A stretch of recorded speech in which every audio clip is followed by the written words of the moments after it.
Hey, what's up, guys? It's your girl Maya K. Welcome to my channel. I pray that you are subscribed and I pray you're blessed by the content.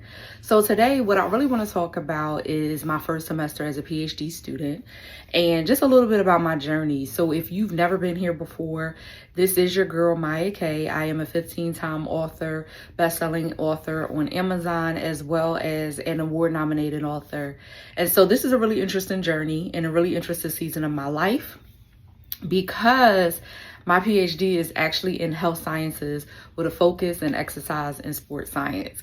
Why that is interesting is because my undergraduate degree, my bachelor's from Temple University, is in journalism, and my master's from Arcadia University is in English creative writing. And so all of this was God. This was a restored dream that God brought back to life. If you've never heard my story before, again, I'm Maya K, born and raised in North Philly. Born and raised on the playground is where I spent most of my days. It was actually on the block because we were able to turn the block into a playground.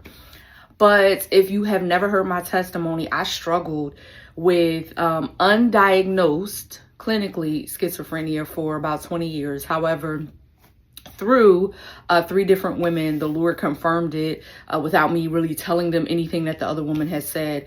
And I knew that he was trying to get me a message, but I also knew that he didn't want me to take the clinical route of healing. So you could check that out. I'll link it below for you to be able to see my full testimony. And why that's important to this journey in this video, in this discussion of my PhD journey, is because I originally was in school for medicine. I wanted to be a pediatrician. And because of all the mental health battles I went through, it was very bad.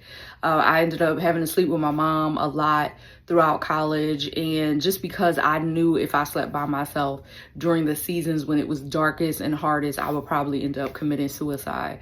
And so it was very trying. And so what the Lord did was he pivoted me to focus on something that wasn't going to bring as much pressure. If I had gone to med school in my 20s, I honestly could say I probably wouldn't be here. But we thank God for protection and redirection. And it did suck because here I am, 41, and I'm in school now for, while it isn't to be a pediatrician, it is health sciences with a form of where I will have patients because I will be working in sports medicine. And so I'm thankful that God rebirthed the dream. And that's why we're here, right? So I just want to share just a few things. I got my notes here about my experience with my first semester. I also want to jump right into the first challenge that I faced. And the very first challenge that I encountered was dealing with ChatGPT. Now, I know I've been seeing threads, I've been looking online, and I see there is a lot of conflict, a lot of challenges that people are facing in their college experience, where professors are running papers through, AI tools and resources to help them detect it, the main one being Turnitin, and accusing students without really getting to know the student or building a relationship with the student to know whether or not it could even be true.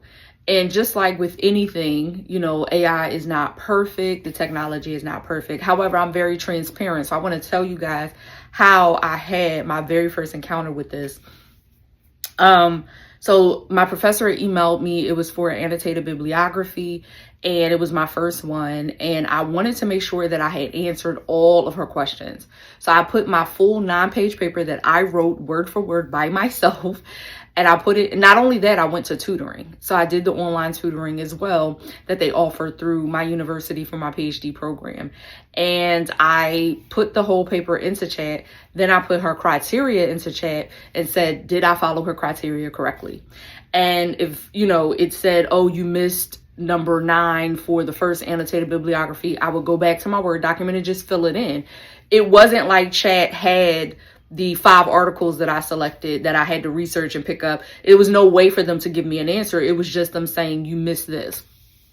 And there were a few run-on sentences that chat had caught, and I took 2 or 3 of their suggestions to make it better. And I don't, to this day, I don't care. I do not feel like I did anything wrong. However, because I am a woman of integrity, when she asked me, like, why would your paper get flagged? I was honest with her. She even said, oh, wow, this is a learning curve. No worries. I'm just going to take off 5%. So she ended up taking off, I got a 71.5 out of 75 for that paper. So if there was really some real issues, she would have given me a 0. But when I explained how I used it, and told her, I just wouldn't use it moving forward, she was very understanding. However, my third assignment got flagged again, and I was like, yeah, we're not doing this. You know what I mean? We're not going to keep, flagging me for something I didn't do. I ended up filing a misconduct report on that professor. And while the second assignment did stick, that was fine because I was honest about it. Any further assignments, they told her she had to reverse, because you cannot just assume that someone is using AI just because your detector says that it is. I'm glad that I fought for myself, and I asked God, why would I have to go through this? And what was the purpose? And I just really believe that I'm a woman of honor and integrity, so I don't want to say anything disrespectful toward that professor, but I do believe there were some things going on that were not supposed to be going on. And when I talked to the professor who handled the misconduct, it was clear to me that there was supposed to be more of an investigation rather than someone just taking off points or even giving a 0. And so I believe this is something that had been going on for a very long time. And because that is not the proper way to handle possible AI misconduct, they were like, this doesn't fly over here. So my spiritual grandmother was like, yeah, you're the Harriet Tubman. I was like, ain't nobody trying to be a hero. I want to be incognito. I am one of those people that's like, look, B's get degrees. Y'all aiming for 4.0s. I'm just aiming for graduation. Y'all aiming for Dean's List. I'm aiming for the graduation list. So, I wasn't trying to do anything, but I do believe that it was important, because now I have a colleague going through the same thing, and it sucks because you cannot just give a student a grade based off what you think is going on, regardless of what your system says. You have to be able to look at their former papers and say, let me look at this. This is not her style. Or, even talking to the student and to get to know them. And so my goal, I want to go into my goals a little bit and share my heart before I pivot back to some tips that I really believe will help women, particularly women of color, as they pursue their PhDs. I'm in STEM now, so it's very different. It's also very racial. And I don't want to say racism because I haven't encountered it yet. I'm not saying it's not there. It is, because my research paper touches on it. But when I say racial, it is definitely there's some disparities and there's some systemic racism that I believe sprouts up early in a Black woman's journey when she's pursuing her PhD. So one of my goals is to work with athletes all together, but I actually have a 6-week cohort that I created. My first round ended October 19th, 2025. I was blessed to mentor 4 female athletes, to pour into them and to basically give them biblical principles over 6 weeks that that had them focus more on their identity in Christ than their identity on the court. And when I think of athletes like Sha'Carri Richardson, Naomi Osaka, and Angel Reese, and how they experience so much in the public eye and the scrutiny, and they have been open about different things such as their mental health journey and battles as well as adversity, that is my goal, is to create programs and facilitate programs that will help our female athletes, regardless of race, remember who they're playing for. Now, I don't know the religious background of the 3 women I just named, but I know that there are a lot of Christian, female athletes out there. My girl Dawn Staley, she from North Philly too. Like, there are a lot of female athletes who speak out about their faith. But I think sometimes there is a disconnect, right? And I'm seeing it more with the men. We see it all the time, even here in Philly with the Eagles. They will post, their scriptures. And listen, I'm not saying everybody that's posting that's what they live in, because I don't go by that. God in my bio is God in my life. I can't speak for everybody else, but I do believe there's some sincerity and people really do love the Lord. And so when they're posting about it and they're putting up a psalm the day after a loss, I believe they're saying, I'm going to keep my eyes on the hill from which comes my help, because my help comes from the Lord. And you have to have that foundation when you are an athlete, because you are, even if you're not a pro athlete. So my program is for high school and college female athletes. But one of my athletes that I mentor, I noticed like she just got signed with an agency, I believe, to help her get like endorsements. You become a public figure very early on. And even when you think about college football with young men, you know, what do they say? All American. You know, we have the TV show All American, one of my favorite shows, literally one of the best shows that's on television, or was on television. And I think they're coming up on their last season. And so you're at a very young age, you're in the spotlight. And if you don't have a foundation with Christ, I can't speak to other faiths. I can speak to the Christ, the true faith, the one that is and the true way to God. I can only speak to that. And if you don't have that foundation, or if you say you're a Christian, but you're not yet a disciple, your foundation is going to be rocky. You're going to pursue the accolades. You're going to pursue the fame, even if it's unintentional. I hear a lot of people say, I ain't trying to be famous. I just want to do what I love. Baby, that fame will sneak up on you. And you got to have a foundation. And so one of the things that I asked my athletes in the, I think the second week of the cohort was, are you willing to lay your jersey on the altar? Right. And so that is my desire, to create programs and facilitate programs for female athletes so that they can remember that it's about who they are in Christ before they hit the court. So win or lose, they remember like this is for God. And that's not to say, look, we practice, we prepare. Even Steph Curry talked about that, right? Yeah, like I'm a Christian, but I got to do the work. So there's nothing wrong with a desire to win. There's nothing wrong with making sure your fans, are excited and happy. But if you don't have the foundation to remember that you are performing for an audience of one, you might end up halfway through pump faking it. Okay. You might end up halfway through having these bouts of depression and anxiety gripping your heart because you're not remembering the sole purpose of who you're playing for and why you're playing. And so that's my goal overall. I also would love to work in sports medicine. I've been considering biomechanics specialists. Come on, give your girl some science terms and she gonna use them, okay? So basically, I say, if anyone sees this and they're like, well, what is that? And what does it do? Think of Queen Latifah in Just Right. Okay, that's the best way for me to explain it, because your girl was getting him together. I think she was a physical therapist, to be precise. But a biomechanics specialist, think of someone who tries to understand the why and the how behind the injury more so than trying to heal the injury, though that can be a part of it as well. So just a lot of measurements, a lot of understanding. I haven't gotten there yet, but I know that it's more or less trying to understand and even creating strategies and implementing things that could help prevent injuries. And then physical therapists are the people that kind of deal with the after effects, if that makes sense. I'm still learning. So, feel free to research that a little bit more. I'm still learning, but I know that God has given me a heart for athletes, particularly female athletes. But when I'm done the program, I want to work with athletes in general. And so what I would say for anyone pursuing a career, when God told me why he wanted me in this space, because I was like, yeah, God, this wasn't on my list for 2025. You ever knock on some doors and the doors God tells you to knock on and you doing what God tells you to do? Like, I had a literary agent at the top of the year, parted ways with her by, the end of October. It was heartbreaking. I thought I would have my book deal. I was knocking on the Hollywood door he told me to knock on, like all of the things that God tells you to do, not you trying to force doors open.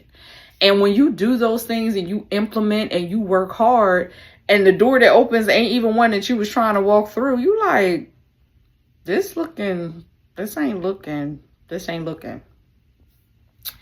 And I had a conversation with God about that, ironically, last night. I'm recording this video on Wednesday, December 10th. And so I had a conversation with God about it last night. And I was just like, this ain't what I prayed for. And it's December, right? So I'm like, when is what you showed me? When is what you revealed to me? When is what you told me to go after going to show up? And one of the things that I've learned is that when God pivots you, and the door you walk through is not a door you knocked on or even a door you desire, it is because what's in you, he has a need for. And when I think about Daniel in Daniel 1 and 4. Actually, I don't even know if I'm going to be able to pull it up. I'm sorry, I dropped my remote. But I do think it's important that we remember that God sends us into places that can typically have challenges and that need a touch of God, right?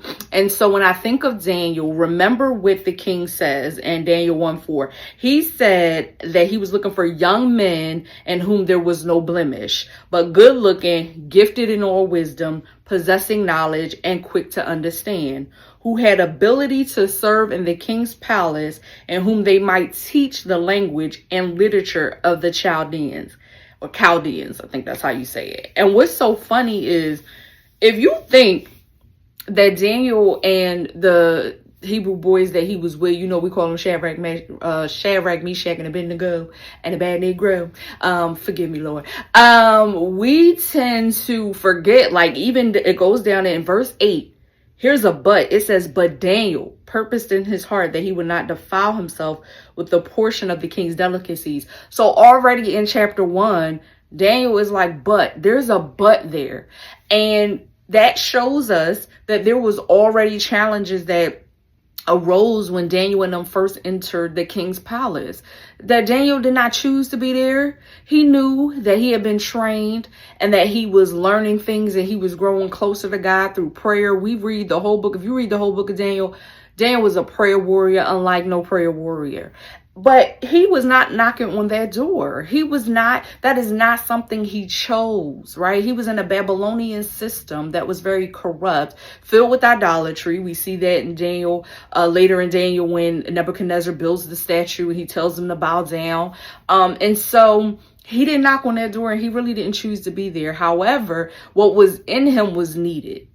And that is what the Lord revealed to me. He said, what's in you is needed. And I know you didn't choose science, but science chose you.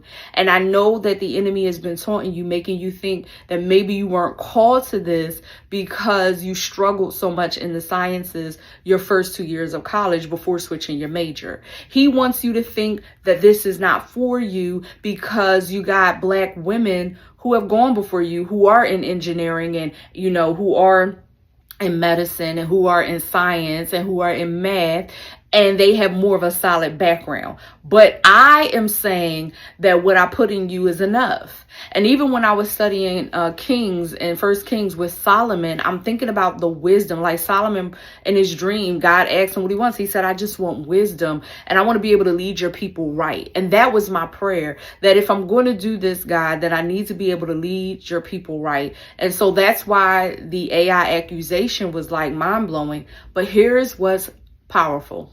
And this is my first tip. I want you to make sure that whatever instruction God gives you, you follow it.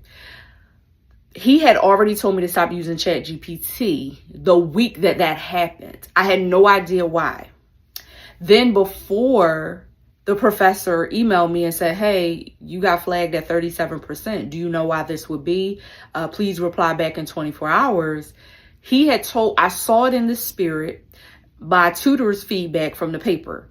And he said, you're going to need this. And I didn't know what he was talking about. And then when I got that email, I knew. And so when I submitted that to her along with my explanation, I believe that's what helped me to kind of be like, oh, what helped my case, because she was like, oh, well, she went to tutoring. She explained how she did it.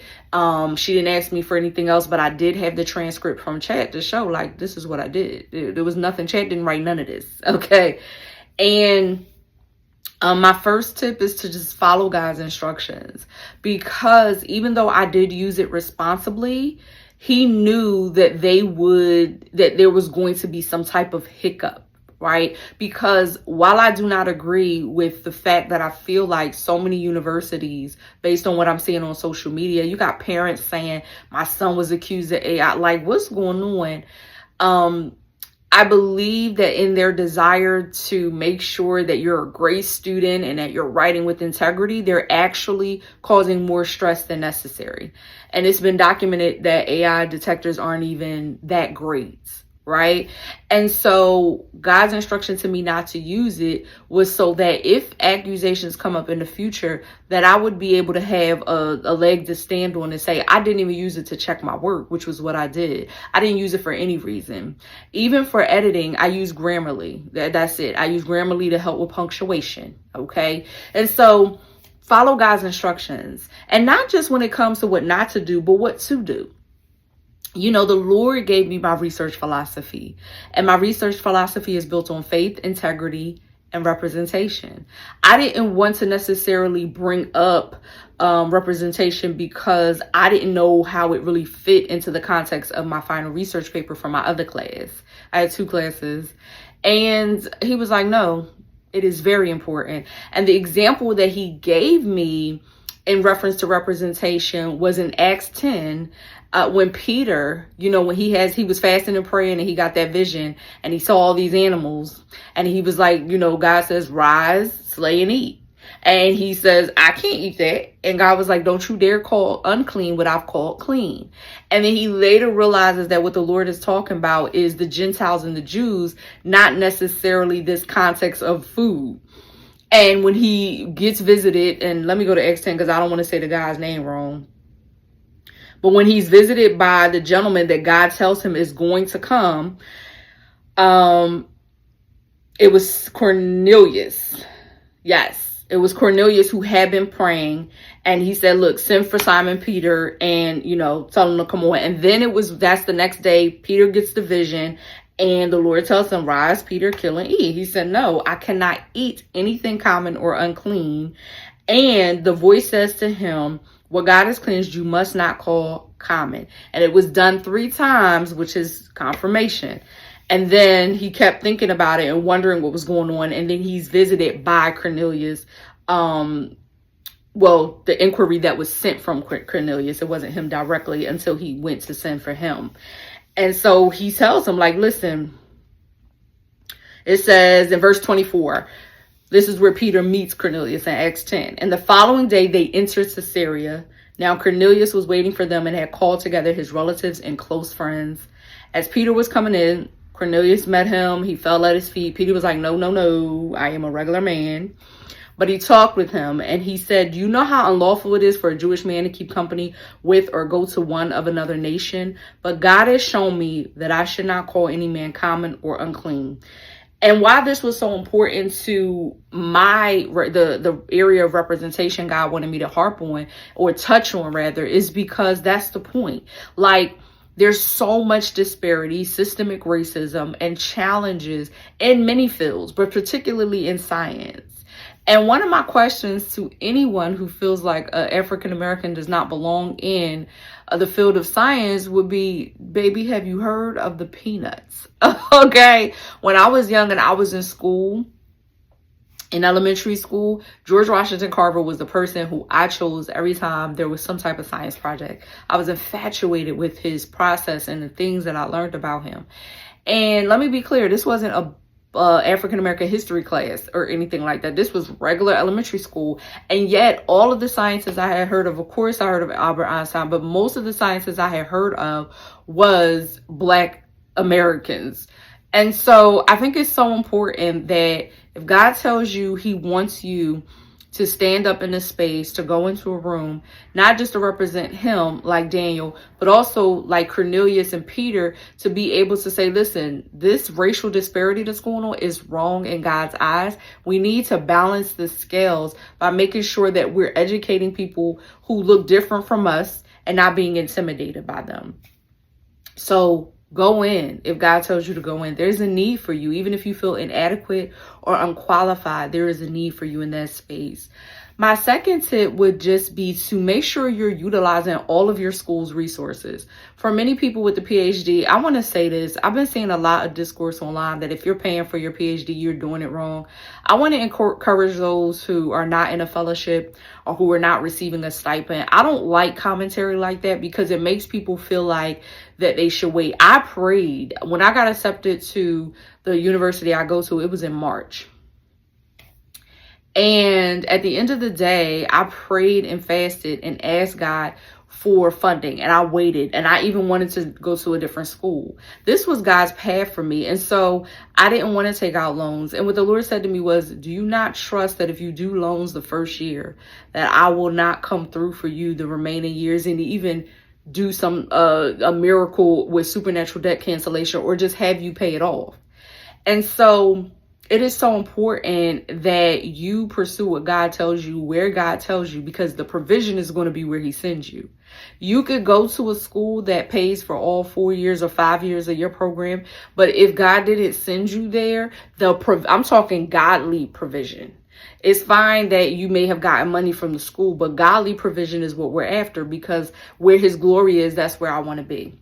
Right? And sometimes where he sends you is not the most favorable place. It is the place where you got to stand up against some things, and you got to rub up against some systems that have been erected for years and say, no, we ain't doing this, and so it ain't always going to be the HBCU that you wanted to go to because you feel like they're going to favor you more, which they may, but it's where God wants you. When you're a disciple, if you ain't a disciple, there's no need to comment. I'm not talking to you. But when you are a disciple of Christ, y'all gonna have to forgive the dog. He let me get through 25 minutes, and I thank God for that. I'm about to wrap this up anyway, but forgive the dog.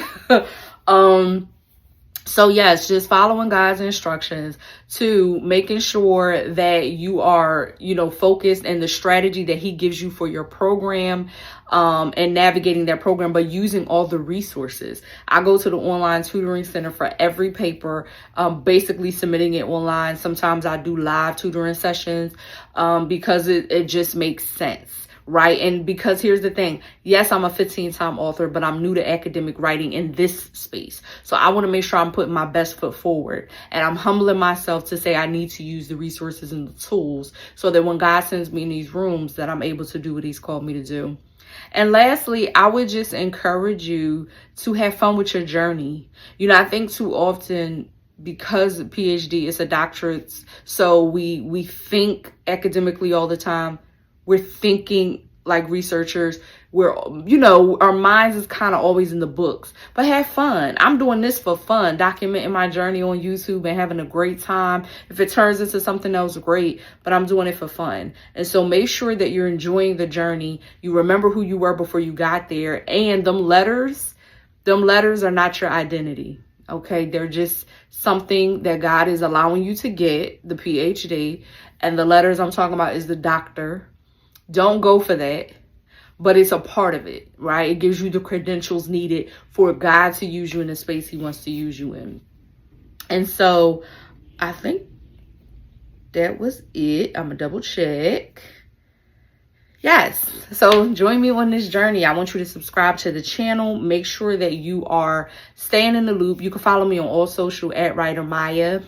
In this season, I'm going to be honest, I put down my pen for a bit. I do have 2 books coming back out in the spring. They were already finished. I got my rights back from my publisher. But as far as any new books, I'm pausing because God told me to pivot and to lay the pen down just for a minute. He didn't say forever. And so it's important that you follow God in the pivot, because if he's causing you to identify a void, it's because, again, you have a solution. And just like Joseph had a solution for Pharaoh, and he put it in Joseph, meaning Pharaoh wasn't going to get that answer from anyone else, and King Nebuchadnezzar wasn't going to get his answer to the dream. He tried. Remember, he called all the magicians and the astrologers, and God said, no, I'm putting it in Daniel. There is a reason why God is doing what he's doing, and be hopeful and encouraged. Don't think because you're at the beginning of your program or the middle, God can't use you. You don't have to have your degree in hand for God to use you the way he wants to use you. You'll be surprised look at how he's using me. The day before I started my program, I had already completed the 6-week cohort with the 4 athletes, because this goes beyond the institution. It goes beyond the 4 walls, and he's showing me that. Okay, so just do whatever he tells you to do. Follow his instructions and follow his lead. If you are an athlete watching this, if you are a female high school or college athlete, 16 to 22, even if you're in grad school, but I know for most it's going to be undergrad. Please check the link in my bio. Check out our promo video. Go to the landing page. The ladies from the previous cohort, they gave their review. They loved the program. And I still keep in touch with them. And so it's free. It's a 6-week free cohort. Of course, it's just once a week on Zoom, but you get weekly devotionals, midweek devotionals on Wednesday, and then Friday you'll get some journal prompts, and we start back up in January. So you want to get on this. I might have to push it to February, but it's only open to 10 women. That's the thing. So make sure you click the link in my bio, subscribe, like, share, do the things y'all know to do on YouTube, and I will be back with another video next week. Peace.